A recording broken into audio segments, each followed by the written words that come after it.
여러분들 오늘은 큰머리 사회 칸트의 도덕법칙에 대해서 수업을 할게. 칸트의 도덕법칙 수업하기 전에 우리가 영상을 하나 잠깐 보자. 요 네, 영상이야. 이번에는 가슴이 따뜻해지는 소식 한 가지 전해드리겠습니다. 지하철 승강장으로 열차가 들어오는 긴박한 상황에서 선로에 떨어진 5살짜리 아이를 고등학생이 뛰어들어서 구했습니다. 조재행 기자입니다. 지하철 승강장에서 선로 쪽으로 걸어가는 아이. 붙잡을 새도 없이 선로로 떨어집니다.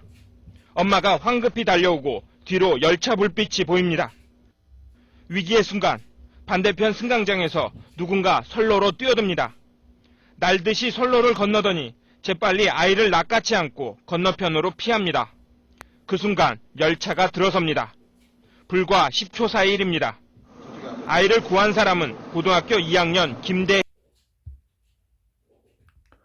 어때 여러분들 영화 한 장면 같지? 야, 이렇게 10초 만에 고등학교 2학년이 아이를 구하고 다시 돌아와서 이게 어떻게 또 CCTV 다 찍혀가지고 이제 당시 뭐 되게 유명했던 일인데 2005년에 있었던 일이니까 벌써 17년이 됐네. 아유, 나 그때만 하더라도 강의 시작한 지 얼마 안 되는 이렇게 파릇파릇한 강사였는데. 칸트의 도덕법칙을 이걸 가지고 이제 설명을 한번 해볼게요, 여러분들. 요 순서대로 이왕이면 좀 정리해서 같이 암기할 때도 암기하고 또 문장으로 만들어서 이해할 때도 이렇게 한번 해봐. 어떤 사람들은 이제 윤리적 상황을 목격을 한 거야, 그 학생이 지금. 그치? 어떤 윤리적인 행위를 해야 되는 어떤 순간을 목격을 한 거지.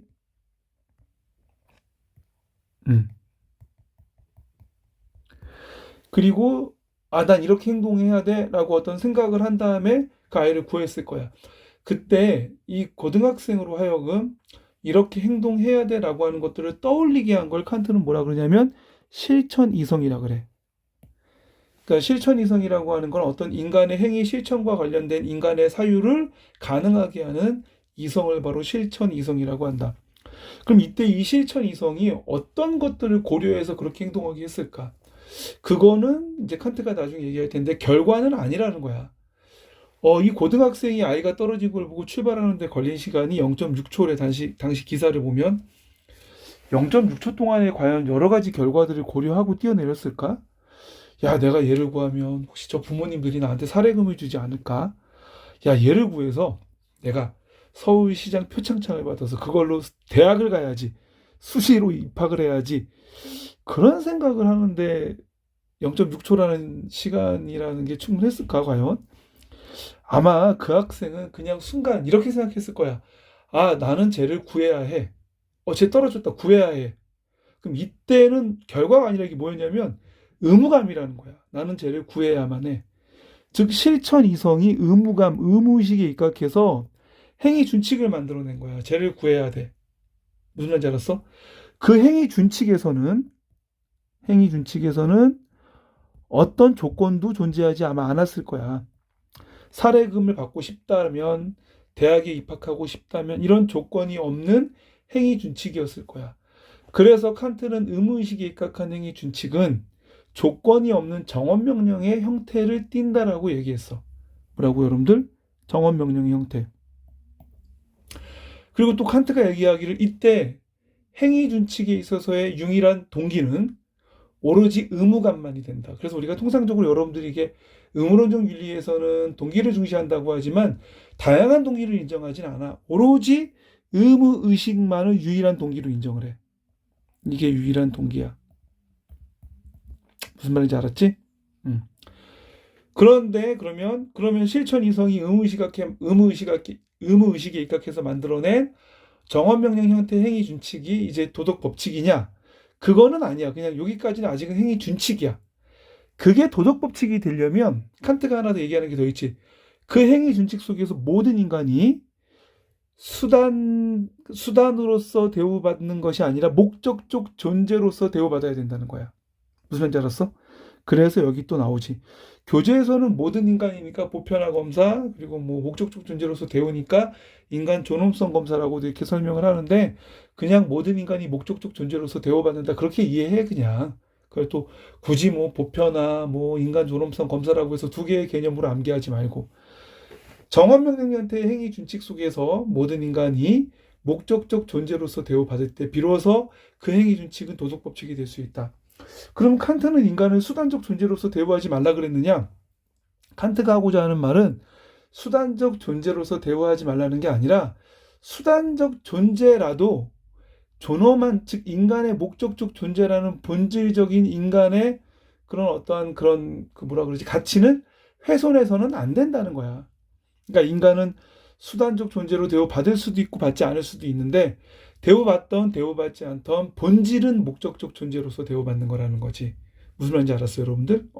그래서 행위준칙 속에서 모든 인간이 목적적 존재로서 대우받을 때 비로소 행위준칙이 도덕법칙이 된다. 그럼 이제 선의지는 어디쯤 들어가나요?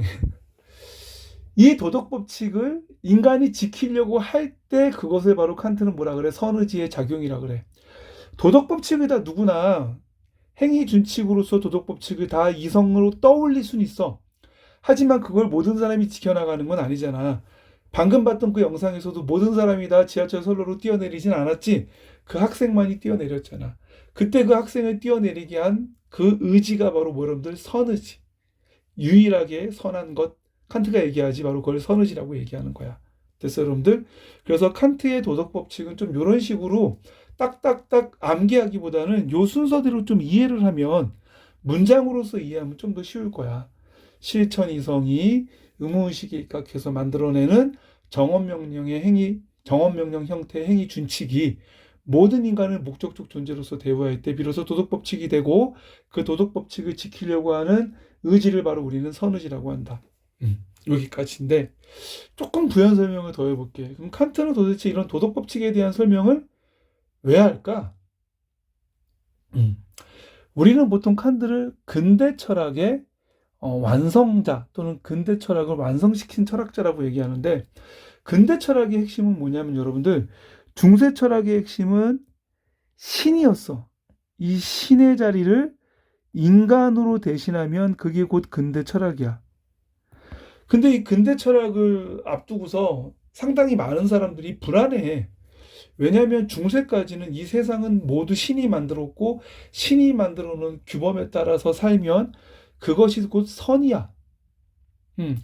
그래서 인간은 주어진 대로 행동을 하고 그 주어진 행동에 따라서 선한 세상을 만드는 것이 가능하다고 봤거든. 근데 중세에서 근대로 가면 이제 신이 없어져. 그 자리를 누가 채우는 거야? 인간의 이성과 인간의 자유가 채우는 거야. 자유의지가. 과연 인간에게 스스로 행동에 맡겨도 이 세상이 조화롭게 선하게 잘 굴러갈까? 많은 사람들은 상당히 불안하게 생각하지. 인간은 못 믿어올 존재야.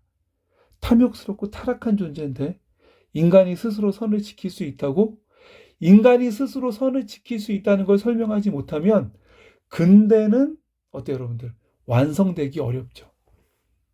그래서 인간이 스스로 선한 행동을 법칙화시키고 그 선을 지키려고 하는 의지가 있다라고 하는 것을 설명함으로써 근대 철학의 인간의 자유의지와 인간의 자율성을 정당화시키는 어떤 디딤돌을 만들고 기반, 초석을 완성하는 게 바로 칸트 철학이야. 아마 칸트 철학이 없었으면 지금까지 우리는 인간에 대해서 못 믿어하면서 여전히 종교적인 계율을 통해서 마치 그것을 도덕 법칙으로 삼아서 살았을 거야. 무슨 말인지 알았어요, 여러분들? 그런데 칸트가 있었기 때문에 어떤 종교적 계율이 인간의 행위를 규제하는 그런 상황은 사라지고 인간 스스로에게 어떤 상황에 있어서의 행동 규범을 맡기는 오늘과 같은 인간의 자율성과 자유의지가 존중받는 사회가 완성됐다는 거지. 즉 칸트가 얘기하고 싶었던 건 인간의 자율성이야. 그리고 인간의 자유의지. 그래서 우리가 보통 칸트의 인간의 자율적 도덕법칙, 자율적 행위준칙 이렇게 많이 얘기하죠, 여러분들.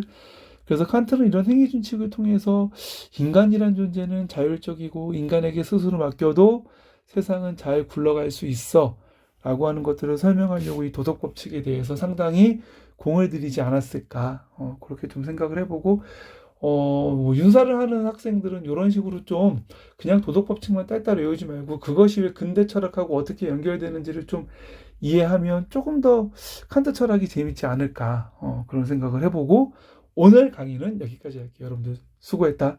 안녕.